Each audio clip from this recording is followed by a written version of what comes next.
बड़ी खबर प्रतापगढ़ से है, जहां प्रतापगढ़ में रामचरितमानस पर दिए गए विवादित बयान के बाद सपा एमएलसी स्वामी प्रसाद मौर्य और रानीगंज विधायक डॉक्टर आर के वर्मा के खिलाफ नगर कोतवाली में गंभीर धाराओं में केस दर्ज किया गया है। बता दें कि रामचरितमानस पर सपा एमएलसी स्वामी प्रसाद मौर्य के बाद रानीगंज के सपा विधायक आर के वर्मा द्वारा भी अभद्र टिप्पणी की गई, जिसे लेकर इलाके में जमकर नारेबाजी की गई। वहीं इस मामले की शिकायत वरिष्ठ अधिवक्ता संतोष मिश्रा ने नगर कोतवाली पुलिस से की, जिससे सामाजिक सौहार्द बिगाड़ने और धार्मिक भावनाओं को ठेस पहुंचाने जाने की आशंका जताई। पुलिस ने तहरीर के आधार पर सपा एमएलसी स्वामी प्रसाद मौर्य के अलावा रानीगंज विधायक डॉक्टर आर के वर्मा समेत अन्य नेताओं के खिलाफ 153, 296, 298 और 505 के तहत एफआईआर दर्ज कर मामले की जड़ पड़ताल शुरू कर दी गई है। आइए सीओ सिटी सुबोध गौतम ने क्या कहा और रानीगंज विधायक आर के वर्मा ने क्या कहा, सुनते हैं। मैं एक मुकदमा पंजीकृत हुआ दिनांक 31 को, जिसके क्रम में सामाजिक सौहार्दता एवं धार्मिक ठेस पहुंचाने के क्रम में मुकदमा पंजीकृत गया है, जिसमें विधायक रानीगंज एवं एमएलसी स्वामी प्रसाद मौर्य के खिलाफ लिखा गया एवं कुछ अन्य व्यक्तियों के खिलाफ मुकदमा पंजीकृत कर विधिक कार्रवाई की जा रही है।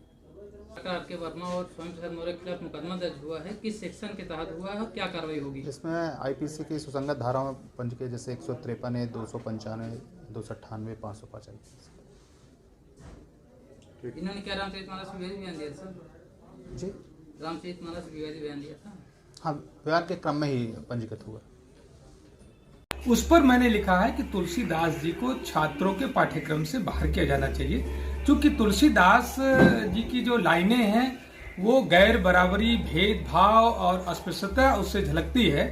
इससे लगता है कि जो छात्र एक आदर्श कवि के रूप में उसको पढ़ता है, उसके मन पर ठेस पहुंचेगी। इसलिए तुलसीदास जी के बारे में लिखा कि उनको छात्रों के पाठ्यक्रम से बाहर किया जाना चाहिए।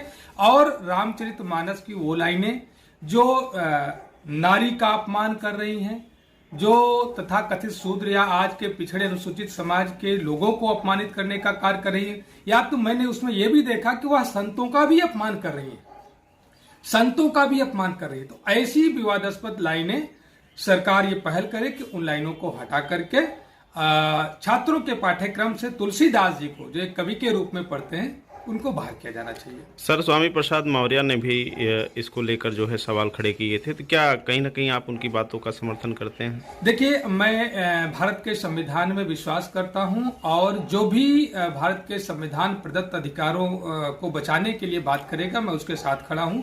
जो भारत के संविधान के मूल अधिकार के अनुच्छेद 14, 15, 16, 17, 18 में जो बातें समानता का अधिकार जो दिया गया है कि आप भेद नहीं कर सकते हैं कि किसी जाति, लिंग या मजहब या जन्मस्थान के आधार पर आप भेद नहीं कर सकते हैं। यह भारत के संविधान के अनुच्छेद 15 में हमें यह अधिकार दिया गया है। लेकिन तुलसीदास जी की जो लाइनें हैं वो जाति के आधार पर भी भेद पैदा कर रही है, गैर बराबरी की बात कर रही हैं और समूचे नारी समाज का अपमान कर रही हैं। इसलिए मैंने कहा कि समानता के अधिकार के अनुसार जो भारत के संविधान में हमारा मूल अधिकार है, उसकी रक्षा के लिए तुलसीदास जी की द्वारा रचित रामचरितमानस की वो लाइनें हटा दी जानी चाहिए। सर, एक लास्ट सवाल है।